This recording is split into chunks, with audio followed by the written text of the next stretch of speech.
Hello there, world of tankers, and welcome to the channel. I'm your host, Droodles Blitz, and in today's video, we will be playing in the FV4005. This is a Tier 10 British tech tree tank destroyer. Features one of the most dangerous guns in the game. It's got pretty good mobility and spall liner, meaning that even though its armor is basically paper, you still have a tricky time cutting through it. The problem with this tank is that it's huge. Not only is it huge, but because of the way the clip works, it has a massive amount of downtime before you are able to get more shells back in the vehicle. And, yeah, those are things you're definitely going to want to keep in mind when using the rammer. Or not the rammer. I just tried recording a video on the rammer and literally hated life and then decided I wasn't going to do it. I was trying it in mad games, and, yeah, let's just say it made me go mad. But today we're playing in the 4005. And the question that we're asking is the 4005 a good vehicle or not? Because it's one of those tanks that definitely has potential, but also is blindsided by its potential due to the fact that it's just a really, really tricky tank to drive. Oh, the T100 LT got across. I didn't even notice that, man. That's a little sussler. That 200 LT being over there. Oh, we got the 60 pushing in. There's one, two. Oh, and there goes the 60. Well, we didn't get too much out because we have a YAG and a VK72 who absolutely deleted him, but we still took 800 off, which I guess is a dub. Great play from the 60, though. Classic, like, 40%er YOLO there. Oh my god, what am I looking at? No, what am I looking at, bro? What is this game? What is this game? Nah, we're dead, but at least if I'm gonna die, I'm bringing down this WZ with me. This WZ's coming down. There's one, there's two, and three.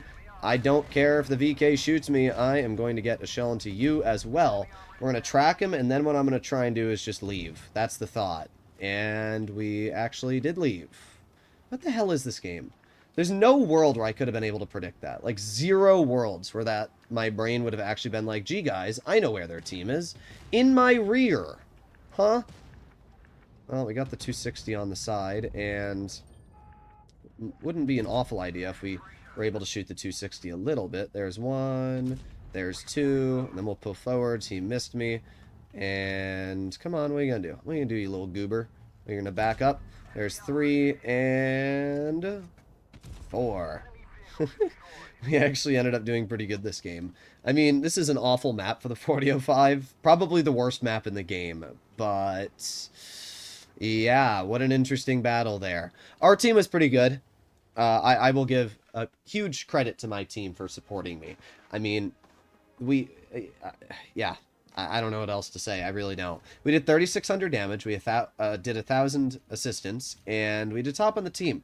We were able to do pretty good because, as I mentioned, the gun on this tank is just kind of busted. We took 1,000 off that 113 in 3 shots. We took 1,300 off the Object 260 in 4. I mean, we got some absolute juicers of damage there in such a short amount of time. And that's where the 4005 really is just a beast. When you're able to clip and dip is really the definition. But I also have some things that I don't like about this tank. The fact that it is very large means that you're obviously going to be the first target that people shoot at, especially when they realize you have literally zero armor. The tank, because it has a clip, makes it a little bit more challenging than something like the 183, for example, to get the shells out in. A 183, you can deal 950 in literally 0 seconds. You press the fire button, however long it takes that shell to travel is how long it takes for you to deal that damage, which is basically instantaneous, where you are dealing a lot less in a 4005 retrospectively. Because a 4005, you're dealing 410 a shot, so you need to pen 2 shells to deal 820, 3 shells to deal 1,230.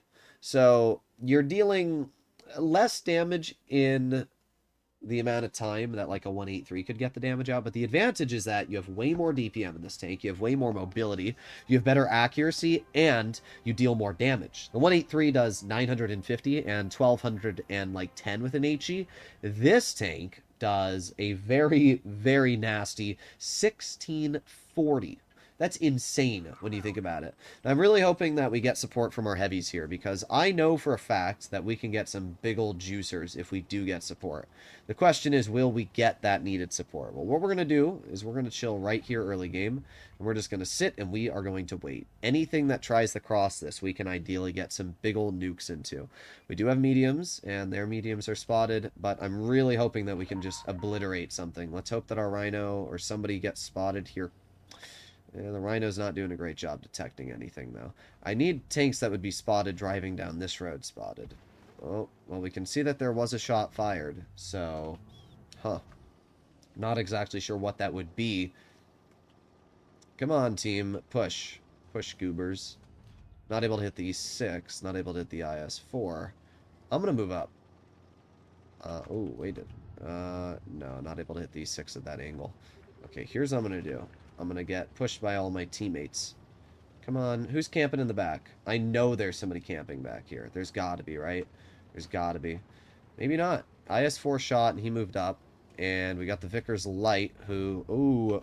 Ooh. There's 1, 2, 3, 4. There it is. Notice how I went for his track wheel. But there it is. Just like that. We brought what was a full health tank down his entire HP pool. I mean, that's a little insane. A 183 wouldn't have been able to do that. No tank in the game is able to do that, apart from this, because this is literally the nastiest clip in the game. The level of damage output that this vehicle has is basically, it's just busted. It really is. So we got the Kron, we got teammates over here. We're going to activate our super speed, and we're going to start moving up.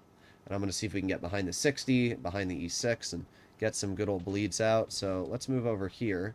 Let's move in a way, though, that we shouldn't be spotted by any of these players. So let's move up like this. And let's see. So we got the 60 in front, and there's one shell into his tank. Not able to get any more, though, which I guess is a bit of a bummer. Let's start backing up, and we'll see. Well, you know what? We also got the CS poking, and we get a nice shell into the CS, and we do miss the 60, but it's not that big of a deal, because we're going to reload anyway. The 4005 reverses really slowly, but it's not a problem, because you just wait, you know? This tank is the waiting game. We have the Rhino, who needs to push up, really. That's, you know, kind of how I see it. Our team could easily win this if that Rhino did end up pushing up. We're going to push over here, and I'm just going to try and kind of get these guys yeeted. There's the E6, and there you go. Easy clear into his tank. And we got the 60 over here. 60 actually misses me. There you go. He's dead. And... oh, come on, game. I mean, I'm not worried. It's not like any of these guys are an actual threat to me. They're really focused on me. Again, it's a great example of the fact that people will tunnel the crap out of this tank. But tunneling the 4005 really doesn't change the outcome, because it's a big old box. I mean, shooting at it's not going to change what I'm able to do in game. So we're going to move over here. And, well, let's see. The Vickers is pushing up. And I'm not really sure what the Vickers plan is here. We're just going to... we're going to chonk him for 175. He's dead. We got 3 shots left, and they have a T100 LT. We've already dealt over 3k. So at this point, any damage we deal is just kind of free damage. I'm not even going to get mad. Oh, there's the T100. All right, well, we are one shot for him now. We're just going to aim it on his tank, and we're going to get 1. There you go. We're going to get 2, and it was an HE pen as well. So there you go. We did 3,900. So the 4005. What do I think about this tank? Do I think it's a worthwhile grind? Do I think it's a strong vehicle? Yes, it is a strong tank. The damage output that this vehicle has is broken. I think that in a skilled player's hands, the 4005 is incredibly busted, at least in terms of getting out damage, because we took what was a full health IS-4 and took 1,570 off of his tank, tracking him and allowing our entire team to kill him. Just doing that put our team in a winning situation.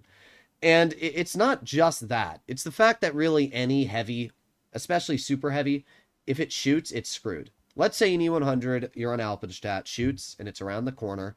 In this tank, if that tank shoots, all you need to do is activate your shell reload boost, and your clip is like 4 or 5 seconds. Then you shoot him in the track wheel, and because this tank has 313 mils of standard pen, you always pen the shots. So you just spam AP into his track wheel, or gold if you need to, which has a ridiculous amount of pen as well at 388.